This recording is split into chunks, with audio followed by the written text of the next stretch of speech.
Good afternoon. Hello, my name is Emily Raymond, and I have had the pleasure of serving as a guest curator here at the Virginia Museum of History and Culture for the limited time exhibition, Virginia and the Vietnam War. I am a professor of history at Virginia Commonwealth University, where I specialize in 20th century American political culture.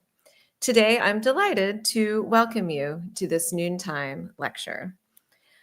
Before we begin, I wish to acknowledge the generous support of Conrad Mercer Hall, who has endowed the VMHC's Scholars Series lecture program.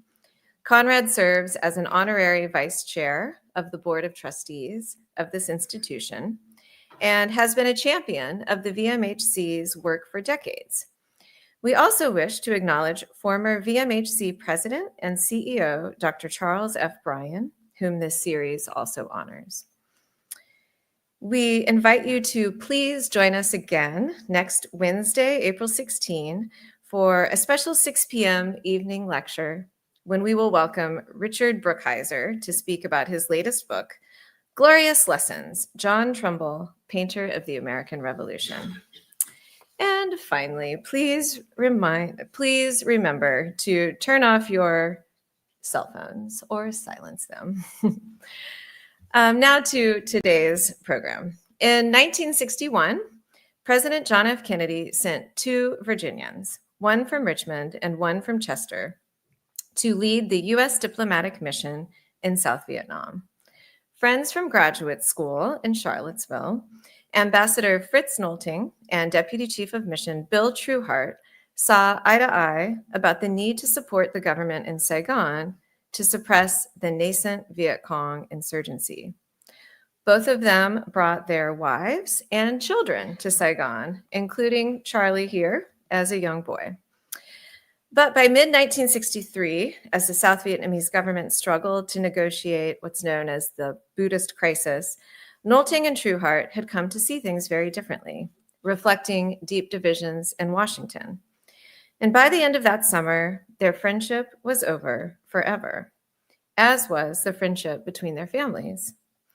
Within just a few months, U.S. ground troops landed on the shores of South Vietnam. What happened? Here today to tell this tale is Charles Trueheart, who provides a truly unique and insightful account in Diplomats at War, Friendship and Betrayal on the Brink of the Vietnam Conflict, which will form the basis of today's talk. He was a limited eyewitness to these events. As a young boy, he's a teenager, he's not going into the office with his dad necessarily, but he's in Saigon and he's seeing a lot of this unfold. Then he returned to this topic as a talented researcher and writer with years of experience as foreign correspondent of the Washington Post, a former associate director of the Institute of Politics at Harvard, and a former director of the American Library in Paris. Most importantly is Trueheart's generosity in sharing this story.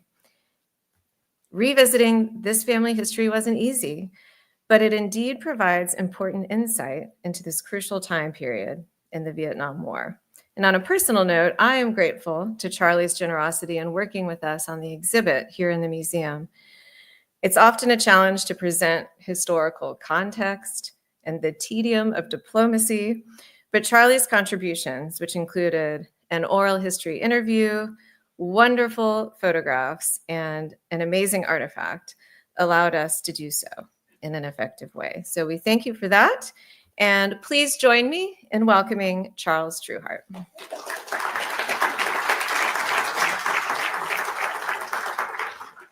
Thank you. Thank you. I'm so pleased that all of you could come today. Thank you, Emily.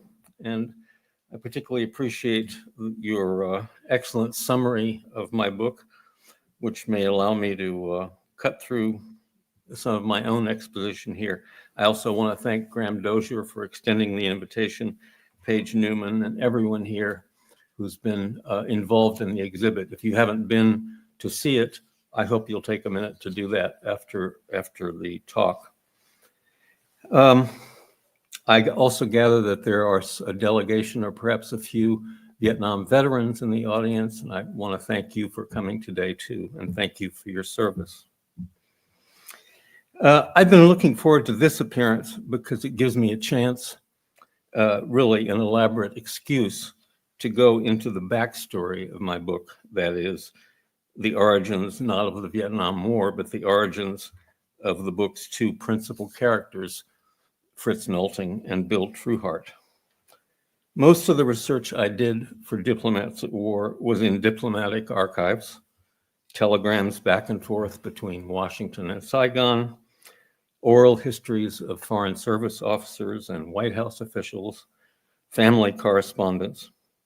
But for one of the chapters in the book, called Two Gentlemen of Virginia, I had the pleasure of working in Virginia, of exploring Richmond and Chester, where these two men grew up, and especially of working in the Library of Virginia, which is a true gem, which was a wonderful discovery for me as a researcher.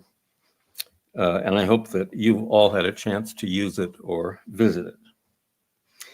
Before I read a few passages from the Virginia section of my book, I need to give you a capsule version of the main story.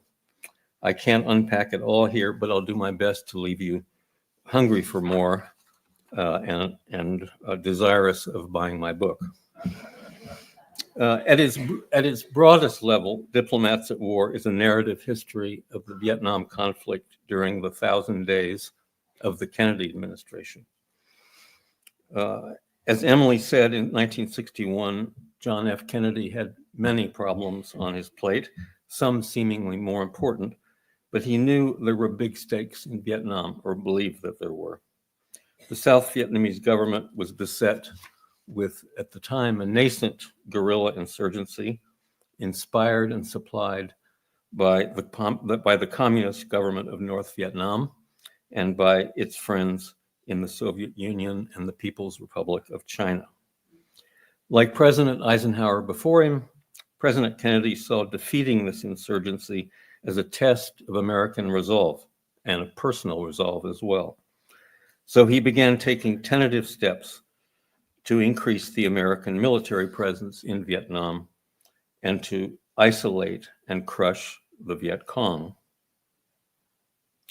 The South Vietnamese leader was Ngo Dinh Diem, a Catholic anti-communist Mandarin presiding over a country with a largely Buddhist or animist population. The United States had helped to install Diem in the mid-1950s after the French departed in defeat and humiliation, as indeed would the United States more than a decade later. By the time Kennedy took office, Diem was entrenched and his extended family ruled the South. At this point, there were fewer than 1,000 American military advisors in South Vietnam. 5 years later, there would be 500,000 Americans in uniform there. So these days were very much the opening act of the Vietnam War that no one at the time could have foreseen, or did foresee, I should say. To underscore America's commitment to the struggle, Kennedy chose a new ambassador in Saigon, Fritz Nolting, Frederick E. Nolting, born and raised here in Richmond. And as his deputy, Nolting chose his old friend and fellow Foreign Service officer, Bill Trueheart, born and raised in Chesterfield County. Fritz and Bill had become friends in Charlottesville in graduate school at UVA, where they were preparing to get advanced degrees so that they could teach philosophy for the rest of their lives. World War II and then the U.S. Foreign Service changed all that. What happened next is encapsulated in two ways by the subtitle of my book, Friendship and Betrayal on the Brink of the Vietnam Conflict. The South Vietnamese armed forces proved unable to make any headway against the guerrilla insurgency even as US and military and economic assistance to Vietnam grew. US patience with the course of events and with the Vietnamese chief of state increasingly wore thin. Nolting's assignment was to work with Diem, and he took the job seriously. But as time went on, Kennedy and his advisors began to wonder whether the war could be won at all with a regime so out of touch with its own people. Bill Trueheart in Saigon, among others, began to wonder too, and didn't hide his misgivings about the political viability of the regime.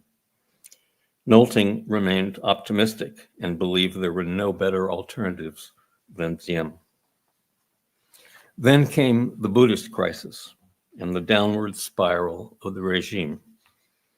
If you retain any image of this period, it is probably of the self-immolating Buddhist monk on a Saigon street in June 1963. This shocking photograph, this shocking image and incident took place 3 blocks from our house in Saigon.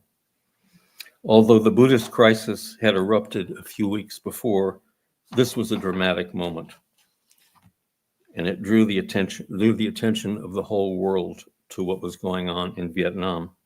President Kennedy was shocked and began to have his own serious doubts and serious concerns about the impact of the Vietnam quagmire on his re-election prospects in 1964. By this time, June 1963, Ambassador Nolting and his family had left Saigon on a long-awaited holiday in the Aegean Sea and later on home leave in Washington and Virginia. During his 6-week absence from Saigon, Nolting later called this the worst mistake of his life. The embassy was run by Bill Trueheart as chargé d'affaires, acting ambassador. So it was my father, Bill, who delivered Washington's increasingly blunt warnings to President Diem about the need to reconcile with the Buddhists, whose claim of religious persecution by the Catholic regime had unified political opposition across the country and given the world a reason to doubt Diem's viability. Diem and his ruling family didn't like being pressured, especially by someone who wasn't even the ambassador. Diem dug in his heels, hoping Nolting would return and put things right, but things only got worse. While Nolting was away, something else happened. Kennedy sacked him. Nolting learned from the commercial radio on his ship crossing the Atlantic that he had been replaced by Henry Cabot Lodge. He was furious and humiliated, and he blamed a cabal of officials in Washington for undermining him. And he blamed his old friend Bill Trueheart as well for destroying the work he had done in Saigon and keeping him in the dark while things were crumbling in Saigon. The two men had it out when Nolting came back to Saigon to pack his bags. And afterwards, Nolting wrote a performance review of his deputy that charged Trueheart with disloyalty to him, but between the lines, a larger kind of disloyalty to the country. The two men never spoke again. Lodge came to Saigon in August with pretty clear guidance from President Kennedy, and you can actually listen to the meeting where Kennedy gives Lodge his kind of wink instructions about going to Vietnam. President Kennedy said the regime's days were numbered and the United States would not stand in the way of any move by the South Vietnamese generals to overthrow the government. It took the generals a couple of months, but the coup d'etat finally happened on November 1st. Diem and his brother Ngo Dinh Diem were murdered by Vietnamese officers the next day. And of course, President Kennedy was murdered just 3 weeks later. So that's the friendship and betrayal of the subtitle. The United States had betrayed its South Vietnamese ally, and Fritz's old friend Bill had betrayed him. And that's a summary of the action of the book, weaving between Cold War geopolitics and a very human conflict at the heart of it. Many of you will remember reading a book more than 50 years ago called The Best and the Brightest by David Halberstam. It was an influential bestseller about the tumbling succession of misjudgments that led the United States into the military morass of the Vietnam War. In Halberstam's account of the Nolting Trueheart rupture, he paints Trueheart as a young Foreign Service officer at the fulcrum of the deepening debate in Washington and an early dissenter from official policy. Trueheart, for Halberstam, was not a likely candidate for dissent. Not only, and I'm quoting Halberstam here, not only had he faithfully followed the official line from the start, but he was a Nolting man, brought to Saigon at the ambassador's personal request. The two were old friends and had stayed in very close touch. Indeed, they had served together in Paris in the 50s. Nolting was the godfather of both of Trueheart's sons, and Trueheart seemed, if anything, more Nolting than Nolting, a little stiffer at first glance, a product of the same Virginia gentleman's school of the Foreign Service, close quote. Now, as we'll see in a few moments, there was no such thing as a Virginia gentleman's school in the Foreign Service. In fact, if there were other Virginians, they're lost to history. But Halberstam and others saw it that way, as you'll see in the last passage I read in a few minutes. So I'd like to quote from the happier days between these two friends, the exchange of letters that followed Nolting's choice of Trueheart as his deputy in Saigon.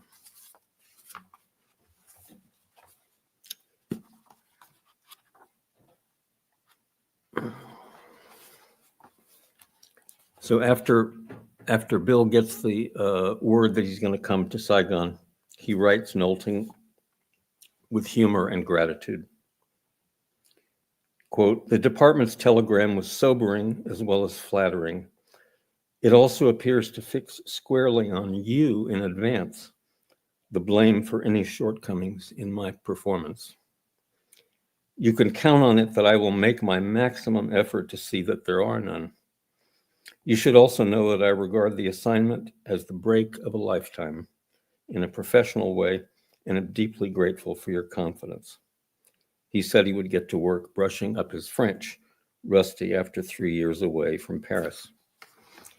One of the ironies about the fact that Nolting and Trueheart and many other people in the embassy is they were sent there because they spoke French, because that was the language, the colonial language, and still the language of government. So they were well equipped with their French, but not very well equipped because they didn't know too much about Asia or insurgency. Nolting wrote back with some encouraging words about their upcoming collaboration in Saigon. "After a month here, I can say with considerable assurance that you would like it, both the work and the country. It is hard, hot, fundamental, vigorous, vital, viable, satisfying, and tough. Work requires skillful coordination of a hell of a lot of do-it-now Americans, sometimes running off in different directions. That's where you'll be the most needed. We've also, I think, got to get some realism into the heads of some over-idealistic Americans who seem to think the communists won't swallow up an infant democracy tenderized a la Rousseau," close quote. Nolting told Trueheart he was filling the DCM job with, quote, "the person I would most want to have, you." And now a more extended portrait from the Two Gentlemen of Virginia chapter, which I hope you will indulge me. It doesn't have a lot to do with Vietnam, but this was the research I did into these two guys and their backgrounds gave me a chance to learn more about my own family and about Virginia.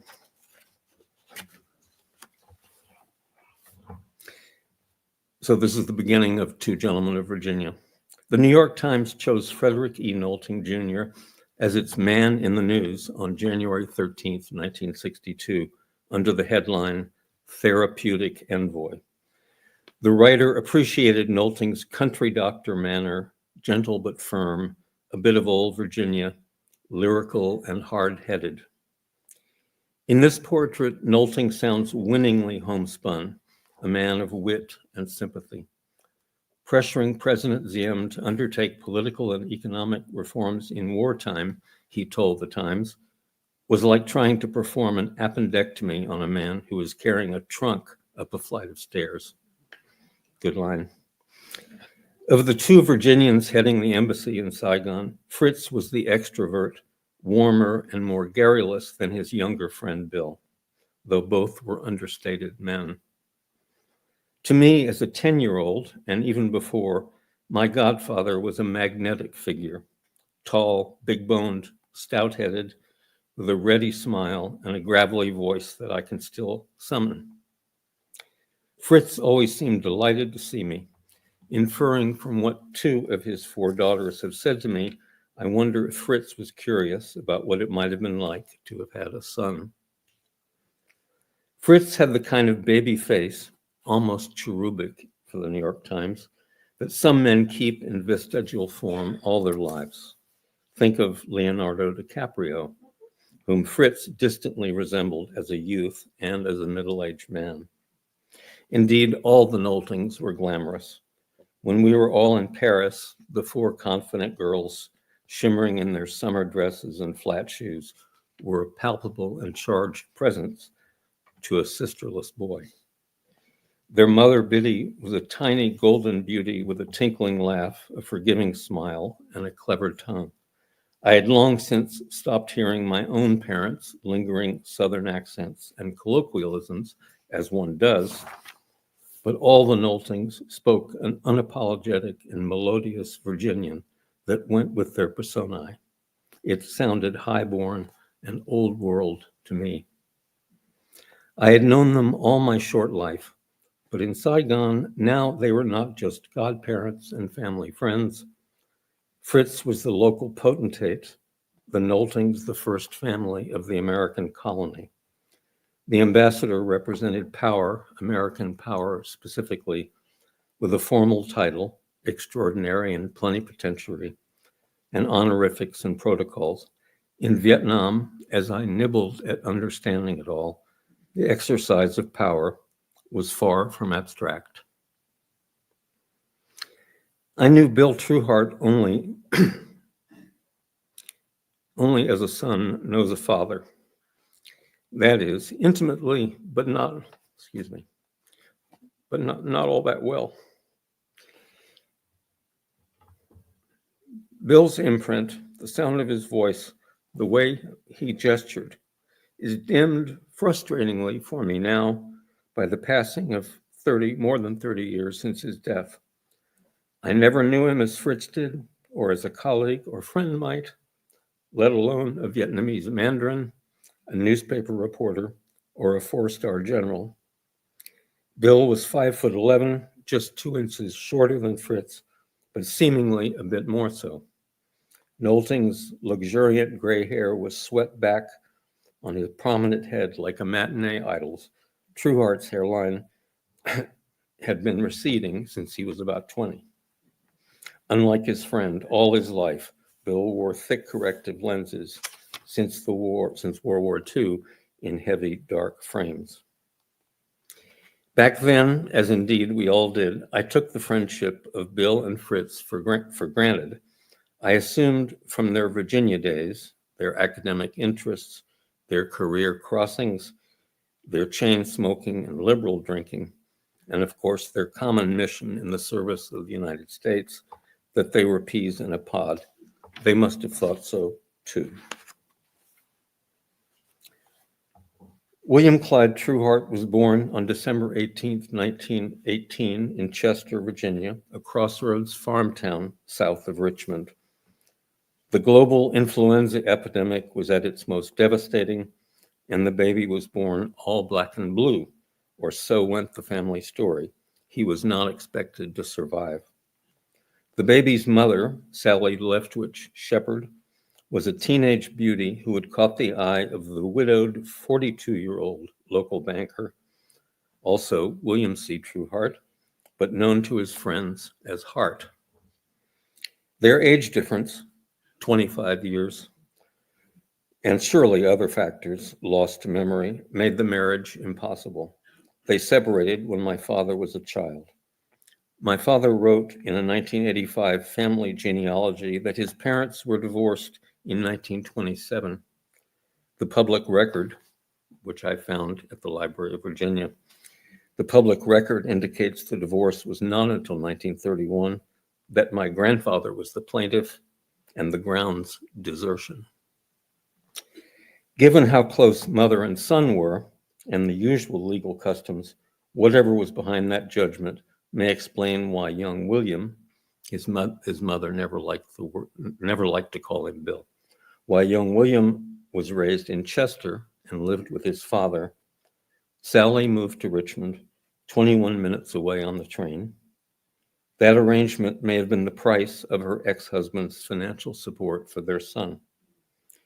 But my grandfather was never a wealthy man, and there's evidence the Depression hit his household hard. The 1920 census, again, thank you to the Library of Virginia, the 1920 census shows the new Trueheart couple living together in their own house with their new son, William, his older half-sister from the first marriage, Rose, and two black servants, aged 34 and 14. The census in 1930, just a decade later, just after the crash, lists the Trueheart family as boarders in someone else's house with Sally and the servants gone. My father's letters to his mother during this time, I should say that one of the great resources for writing this book is that my father wrote all these letters to his mother starting in 1934, although this one was before that, and wrote her 2 or 3 times a week for the rest of her life. Imagine. My father's letters to his mother during this time speak only obliquely of the divorce. After spending the summer with his mother on West Franklin in Richmond, where she was living with her sister, he said, "I hated to leave, but we must not worry about something that can't be helped." That winter, he apologized for his Christmas presents to her when what she really needed was more basic. "I certainly will be glad when I can make enough money to send you all that you want. That is my ambition, to repay you for all that you've done for me, but I'm afraid that it is not humanly possible to do so." He was 14.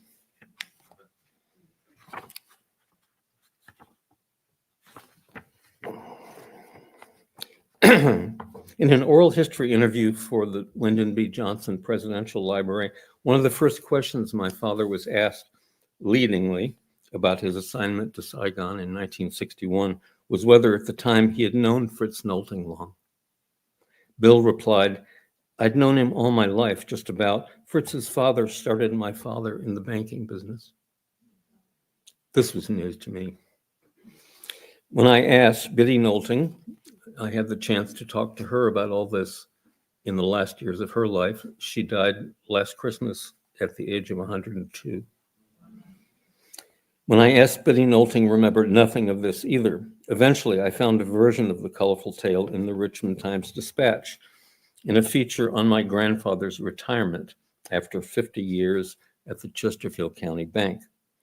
The priceless headline on this story might well have gone on his obituary: "Chesterfield banker 80 moves upstairs." According to this account, my grandfather decided when he was 30 that he wanted to learn something about banking.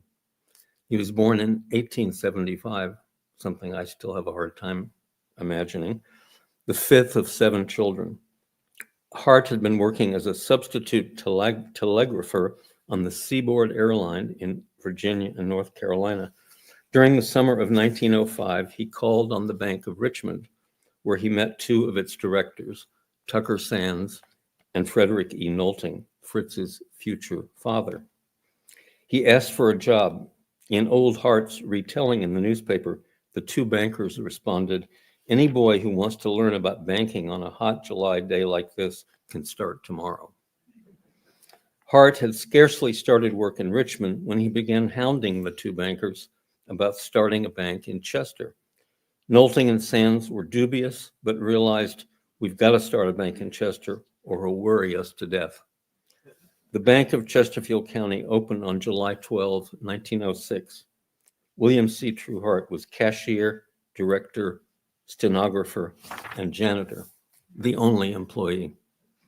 Sands and Nolting were president and vice president, respectively. It was understood, I suppose, that they were overseeing their investment in Chester and my grandfather's debt to them. Being a self-made banker, the senior William C. Trueheart never used his middle name, Cheatham.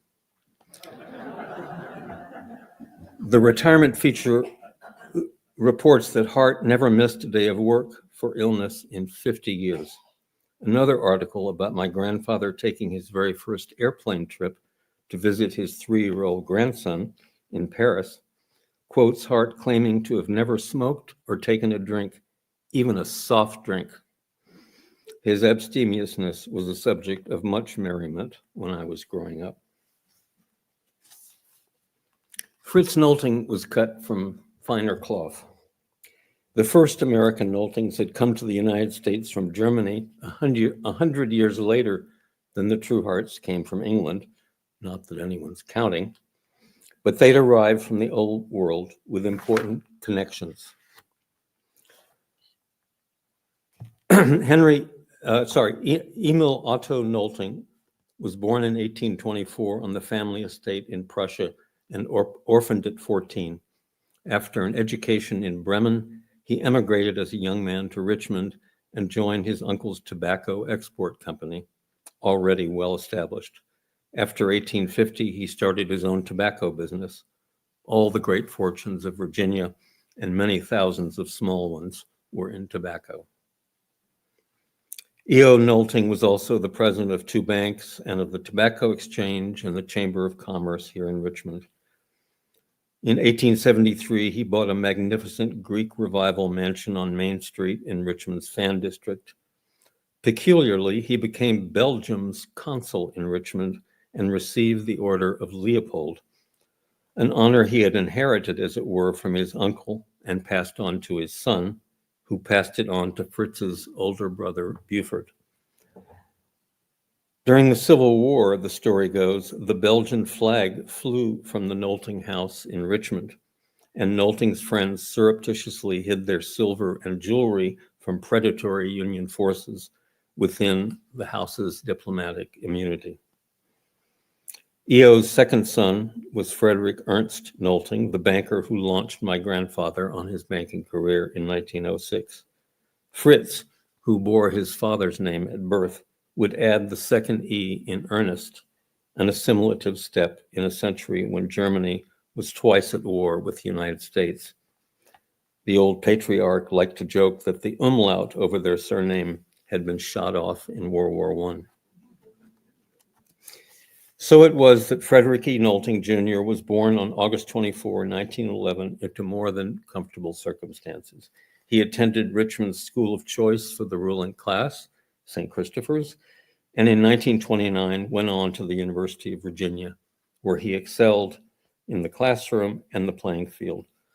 Virginius Dabney, a name I'm sure familiar to many of you, the eminent editor of the Times-Dispatch and a mentor, later recommended Nolting as not only prominent and popular at the university, but a star student as well. The piano-playing bon vivant was already thriving. As an undergraduate in Charlottesville, Fritz was selected for the ultimate and quasi-secret distinction, the Z Society, whose members are anonymous. In Saigon, I noticed his black Z silver signet ring and asked him what it was about. He smiled and genially told me he couldn't tell me.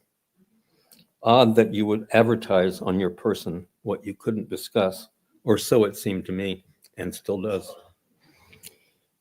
The Nolting family was worldly and prosperous enough in 1928 to have sent Fritz for a semester to Vienna to study piano, accompanied by a tour of the European capitals, including Paris. He wasn't just privileged, he was adventurous. Fritz and a friend went on a bicycle trip to China and Japan in the summer of 1931. The friend's parents were missionaries in Japan, and as such had a chance to introduce the young men to a world-touring Charles Lindbergh. But the Nolting family fortune had just swung the other way, sharply. Fritz and his friend had had to work their way to Shanghai on a merchant vessel when discretionary money evaporated after the financial crash. In 1932, as the Great Depression squeezed or eliminated fortunes, the senior Nolting's brokerage in Richmond collapsed. Fritz, with enough credit for a bachelor's degree after only 3 years in Charlottesville, set aside his academic plans.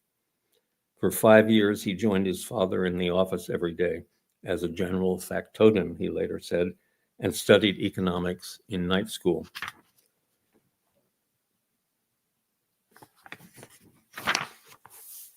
So that's some early days of them, and I'll just read one more,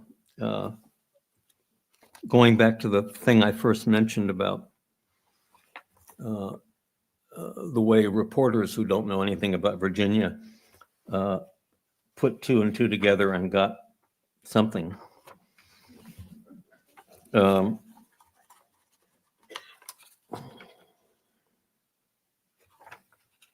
Excuse me. And then I'll be done. I'll take your questions. Thank you. David Halberstam, a New Yorker who had reporting jobs in Mississippi and Tennessee before joining the New York Times, developed certain ideas about Southerners that he brought to the table in Saigon. One of them was the caricature of the Virginia gentleman Foreign Service officer. And I think, as I've tried to show here, that Bill and Fritz came from very different milieus, very different upbringings. In The Best and the Brightest, Halberstam developed the character in an entire school, a shadowy force. In his character sketch of Nolting, he calls him, quote, hardworking, straight, somewhat unquestioning, part of that special group of relatively conservative Democrats from Virginia who play a major role in the Foreign Service and control much of its apparatus from the inside, who regard the Foreign Service as a gentleman's calling and feel they produce a particularly fine brand of gentleman, close quote. There's no evidence for this assertion. A caricature of the more common truth in those days would have been a clubbable tennis player from St. Paul's, Yale, and money. But there were plenty of exceptions, bright men from the boonies, not just Virginians. The only other U.S. ambassador of their generation who was a Virginian and a friend was Murat Williams to El Salvador. The only other senior Virginian in Saigon at that time, besides Fritz and Bill, was Rufus Phillips, who'd never met them before when he arrived, and he'd gone to Yale. And he wasn't in the Foreign Service, he was in the CIA. But Halberstam's trope was infectious.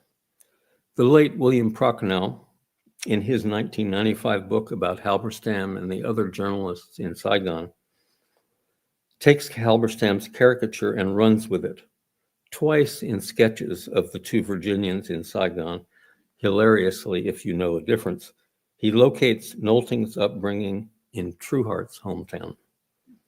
A man of small-town nobility, he wrote, Nolting's background read Faulknerian, at times a peanut farmer, at times a teacher of philosophy, and then an investment banker whose family, in the Southern manner, ran the little Virginia tobacco country town of Chester, close quote.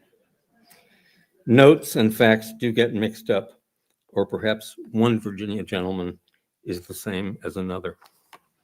Thank you.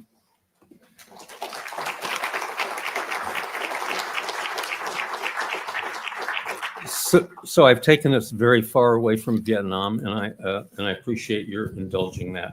But I'd be happy to answer questions about, well, either about Virginia or Vietnam, if you have any.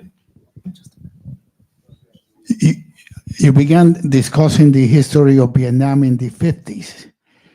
I always wonder if in 1952, we would have used the B-29s to bomb the hills around Dien Bien Phu and then drop the 82nd Airborne Division as the French asked. I wonder what the history of Vietnam would be now if that would have happened. Well, we probably would have gotten in deeper sooner. But it's true that the French in 54, I think, asked desperately for this kind of help and to save the French garrison at Dien Bien Phu. And I believe John Foster Dulles and President Eisenhower considered it, but thought, we don't want to get involved with that mess. It would take another few years for us to do that. But I don't know if history would have been different. It's very hard to say. Yeah, first of all, thank you very much. Very, very insightful, and I'll buy your book. You described the event that precipitated the breach of the friendship. The ambassador goes on leave, and in his absence, things go to seed, and his deputy chief of mission fails to keep him informed. And so he blamed your father Among others, for his relief, right? So I'd like you to comment on this. It seems a little bit unfair for him to place blame for a couple of reasons. One, it seems like in those times it would have been difficult to communicate with him in the first place, given the fact that the information would be classified, cables, difficult. Second, he left him in charge, and it's customary, when your boss goes away, you try to take care of things and not bother him while he's on vacation. And third, it was seen to me that Kennedy was probably contemplating this for a while. It's not the kind of decision that would be taken very suddenly. So my question after this long introduction is, do you think it was fair for Nolting to blame your father for this? Well, it wasn't just my father that he blamed. My father didn't really have the power. My father everything he was doing was taking instructions from Washington, and the instructions were getting tougher and tougher. I think that I obviously went into to find as much as I could about this failure to keep Nolting in the loop. And my own conclusion, I can't be 100% sure of it, although almost, is that my father was instructed specifically not to get in touch with Nolting. Now, maybe he could have. One can also ask why Nolting, knowing he'd left behind a pot that was boiling, wasn't more curious himself to know what was going on. But in any case, I think my father was operating under instructions. We do know that he wrote, after Nolting was back in the States or was heading to the States, that my father wrote him a personal letter, which Nolting received when he got to New York in the first part of July, in which my father used the phrase mea culpa. Now, I take that to be an apology, but I'm not exactly sure what he was apologizing for. Which part was he apologizing for? And very sadly for the historian, Nolting says that he was so furious that he tore the letter into little pieces and threw it in the wastebasket. And of course, that would have been a nice document to have for me. And I'll just mention one other thing about the seeming surprise of being sacked and replaced while he was on vacation. I did find out that at the end of the previous year, Nolting asked to be relieved. He was very concerned about his daughter's education, and maybe he was feeling a bit of burnout. I don't know that, but he might easily have felt that. And for reasons I don't quite understand, Secretary Rusk and Averell Harriman, who was his more direct boss, said, no, we need you to stay there, you stay on. So even against his wishes, Nolting was staying a little longer than he wanted to. So when he gets when he gets relieved while he's on holiday, it was a bit of a shock, but also something that at some point, very recent point, Nolting, he had sought relief himself. So thank you. Thanks for your talk. It was really good, and I'm looking forward to reading your book. Thank you. I'm a Vietnam veteran, and we were back in Vietnam. My wife and I went back last year on an overseas adventure travel trip, and it was a terrific. We were in other places in Southeast Asia as well, but we finished up in Saigon, Ho Chi Minh City, and we had a wonderful mid-40s tour guide, a woman who was fantastic. And she told us a lot of stories, always from the perspective of the party. And one of the stories she told was that a lot of Americans, she said, don't know that after the Second World War, Ho Chi Minh reached out to Harry Truman and asked for support in his effort to throw out the French.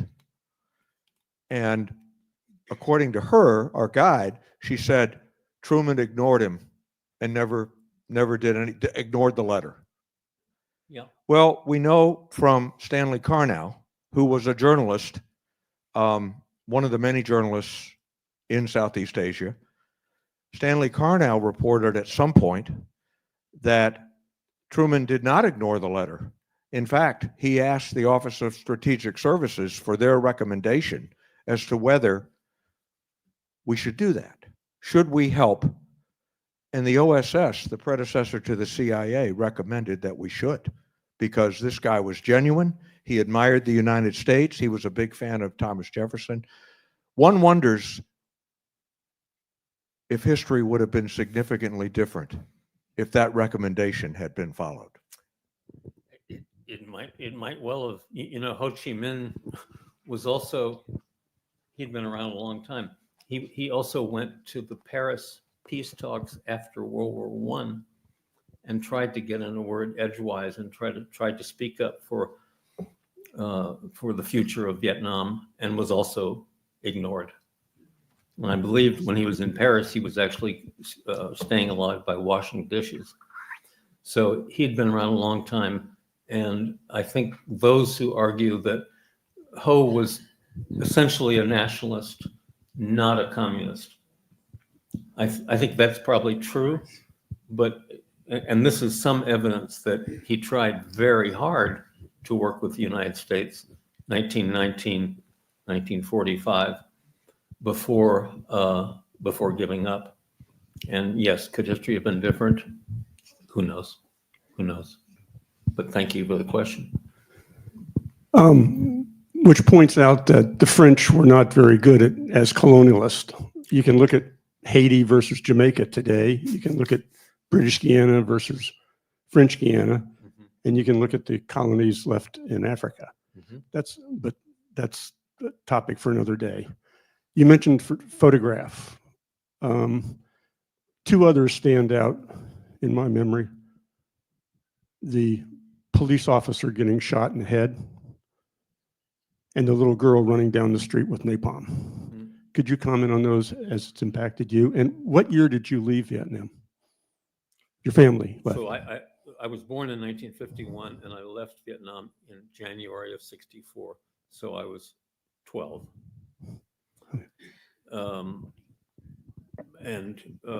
So I think any top 5 photographs of the Vietnam War would include the self-immolating monk that I mentioned, taken by Malcolm Brown of the New York Times, and those 2 photographs that you mentioned.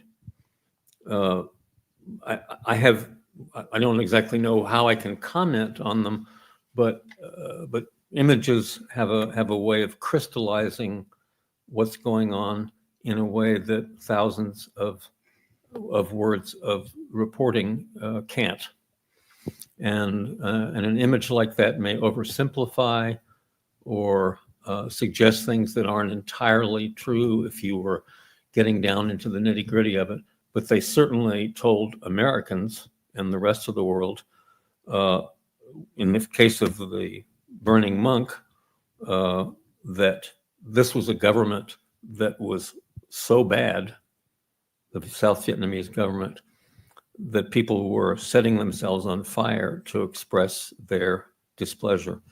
And that was the very simple message. And John F. Kennedy got the message. I mean, I think what happened later in the year came from that. That was the impetus, ultimately. And of course, the other two images that you mentioned were, well, the burning monk was an act of martyrdom. It was a voluntary act. It was not a violent act. The other two images you mentioned were more evidence of the terrible situation in Vietnam and of the corruption of the government. I believe it was a police officer who was shooting a prisoner, and not he wasn't being shot. And of course, the use of napalm was, and the girl running down the road, certainly told Americans, this is not like any war that we're used to, and this is maybe not. We're not on the right side of this war if this is what we're doing or our allies are doing to innocent civilians. So I'm really not elucidating what you said. I'm just saying that it's an image can do so much more work emotionally, but not just emotionally. I think an images like that can tell the truth, obviously in a very dramatic way. Well, the little girl running down the street certainly impacted the anti-war sentiment here. For sure, yeah. Well, I was in college during the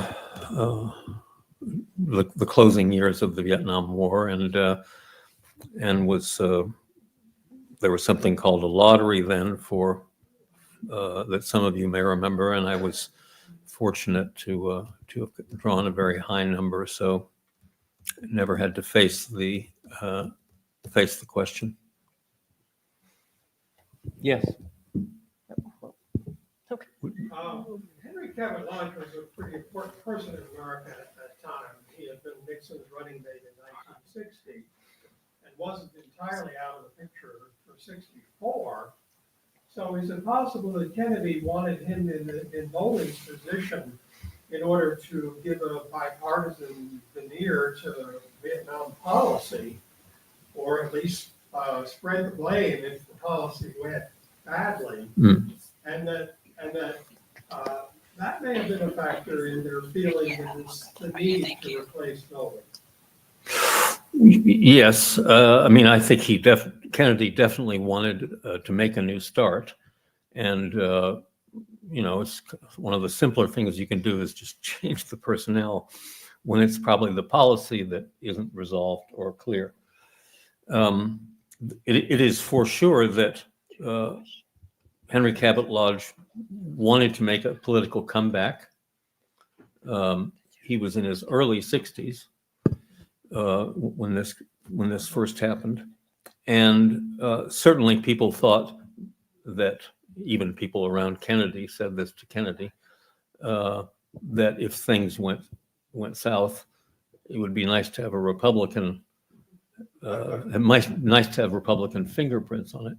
Interestingly and bizarrely, from where we sit today, Kennedy brought in lots of Republicans in his leadership, whether for the cynical reasons that you and I suggest, or because he wanted a government of unity. His Secretary of the Treasury, Douglas Dillon, was a Republican. Robert McNamara was a Republican. And it didn't hurt that that Lodge was a Republican. Interestingly, Lodge and Kennedy went way back. It was Kennedy who beat Lodge in the Senate race in 1952. And so they'd had their families had been, even going back to their parents, had been in conflict, but also they were collegial with each other. You can tell listening to the two of them talking in the Oval Office.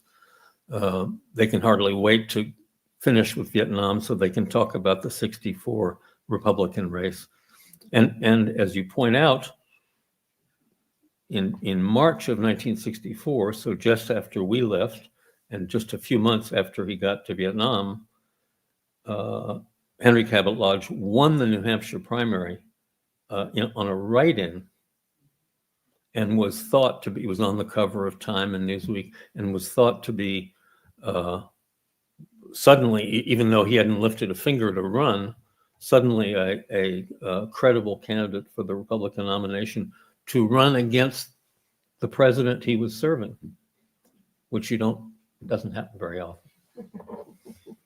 We have time for one last question.